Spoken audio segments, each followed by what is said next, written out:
So, about a month ago I created a video criticizing the hate regular Russian people face in the West and online regardless of their political leanings and why it's unjust. The video ruffled quite a bit of feathers and warranted its own criticism. The main critique of my video was that actually 75% of Russians support Putin and that the population overwhelmingly supports the war in Ukraine, and therefore the hate towards them was justified as the vast majority supports the current regime in power. However, this simply is not the case, as these numbers presented are mostly manipulated and fabricated by the current Russian government. And in this video I will go over the methods Putin and his party, United Russia, utilize in securing elections and public support. To understand the Russian election numbers and public opinion poll results, the first basic step is to understand the political parties in Russia. In contrast to the majority of the authoritarian countries such as China, Cuba, Myanmar, or Eritrea, Russia on paper has a multiple party electoral system. And at first glance, this would lead many to believe that at its core, Russia is a democracy. A flawed, illiberal democracy, but a democracy nonetheless. However, looking at the political parties within the country, this is anything but the case. In the last Russian parliamentary/state Duma elections, 8 political parties claimed seats. The biggest one being United Russia, winning with 51% of the vote, followed by the Communist Party with 20%, a Just Russia, and the Liberal Democratic Party with about less than 8% each, then followed by New People with around 5%, and then others which didn't even get 1% of the vote. United Russia is identified as a conservative nationalist party. The party considers the others that I have previously mentioned as its opposition.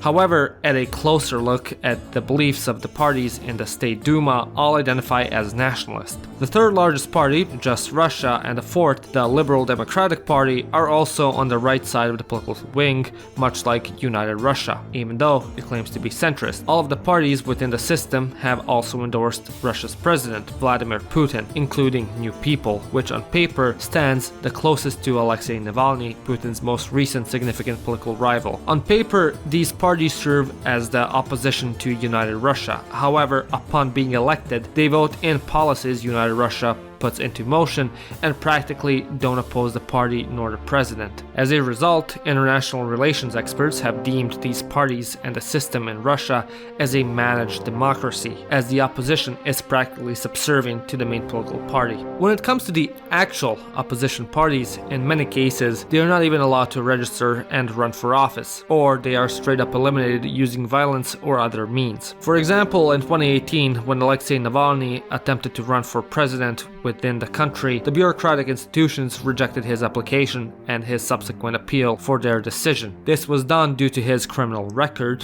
which mainly consisted of protesting. He was then again arrested several times between 2017 and 2018, further expanding it and preventing him from practically any political activism for the election cycle. Then in 2020, Navalny was poisoned with a nerve agent which had him hospitalized, and after that, Alexei was convicted and sentenced to 19 years in prison for extremism. More recently, Yekaterina Duntsova, a recently announced presidential candidate for Russia's 2024 presidential elections, whose main running platform is her opposition to the Russo-Ukrainian war, was also barred from registering her candidacy, which essentially makes Putin and United Russia without opposition in the country's political system. Furthermore, the election authority over the opposition parties and election results by United Russia was mathematically noticed via methods created by political scientists from the New York University. According to their analysis, looking at election results from the years 2000 to 2016, United Russia could be seen winning more than 50% of the vote in numbers that can be divided by 5, such as 55, 65, 70, 75, 80, 85, 90, and 95%. This has been widely accepted as a signaling mechanism of fraud taking place in the elections. Alongside this, a variety of other statistics research papers have been written that further support this claim. Because of their complexity, I won't be referencing them more than this in the video. If you're interested in taking a look further, the link to them will be at the bottom of the description.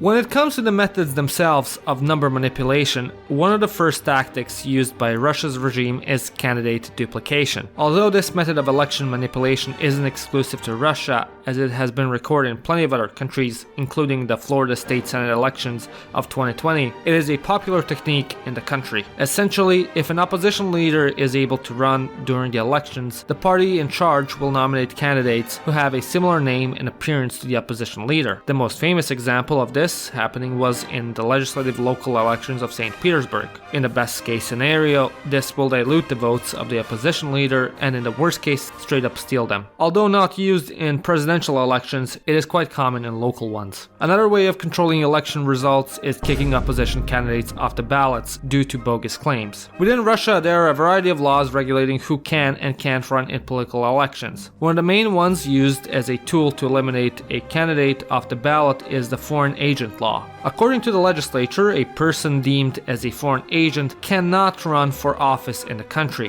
One can be deemed a foreign agent for a variety of reasons, including owning a foreign bank account, which can easily disqualify them from running. In the summer of 2021, out of 174 independent candidates, the Russian government barred 163 of them from running because of these types of reasons. This is 94% of the candidates straight up banned from even participating. The regime doesn't only manipulate the ballot itself, but also the people voting on them. One of the more popular methods of acquiring votes from the people is just straight up buying them. Essentially, when election times comes around, soldiers, public sector workers, and retirees will receive bonus checks of around 190 euros to stimulate them to vote for the ruling party, which further boosts their ratings. Alongside this, at many voting stations, such as public schools, the staff in charge of running the process are most of the time teachers and other school personnel. Many of them are forced by the higher ups who have close ties to the ruling party to manipulate and alter ballots at the risk of being fired or sanctioned in some way if they don't.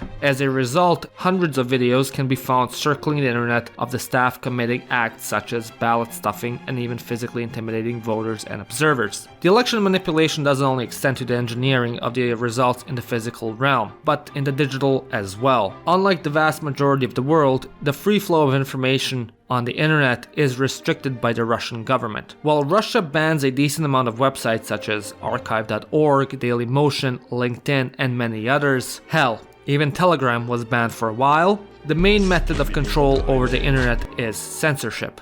Many video sharing websites such as TikTok and YouTube have certain videos and creators censored from even showing up in the country. Opposition news agencies' sites and opposition leaders' sites are also banned or restricted. The country also implemented a series of data retention laws which stipulate that data on Russian users needs to be maintained via servers located in Russia. Western tech giants such as Meta and Google have refused to comply and because of this have been fined numerous times. According to company officials from these companies, local staff operating the branches within Russia have also been targeted with threats of imprisonment for opposing compliance with these laws. However, less wealthy tech companies have no other option, which leaves Russian internet users with dissenting opinions exposed to becoming a target of the Russian government and its punitive punishments in case they voice problematic opinions. When it comes to the elections themselves, recently the country has implemented online voting via computer set up by HR departments in Russian-based companies. As you can imagine, this creates a risk of the votes being digitally altered as well as having votes by employees known to the company leadership who again are usually linked to the ruling party and have gained their positions via party loyalty. As a result, employees who might vote differently could be again fired or sanctioned for doing so. There have also been numerous instances of election votes being delayed, which further points to election fraud taking place via these means. Because of the practices by the Russian government and their actions against the opposition movements and their leadership, Russia's elections and opinion polling results must be taken not with a grain of salt, but with an entire barrel of it. Many of the institutions in the Western world, such as the US State Department,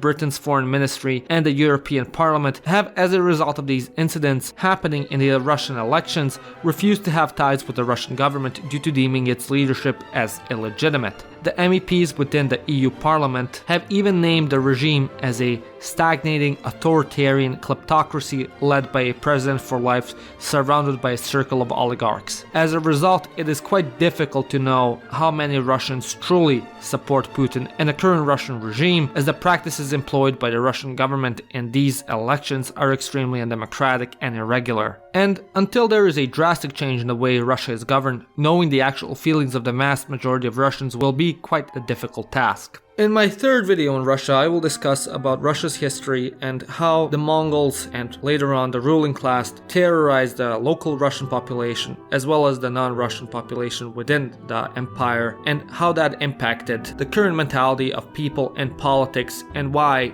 many don't decide to go out and protest against the government. As always, if you want to support my work, you can become a member like these wonderful people, or you can go and check out my merch at theironicsshop.com. My name is Janos and you've watched Living Ironically in Europe. Hey, why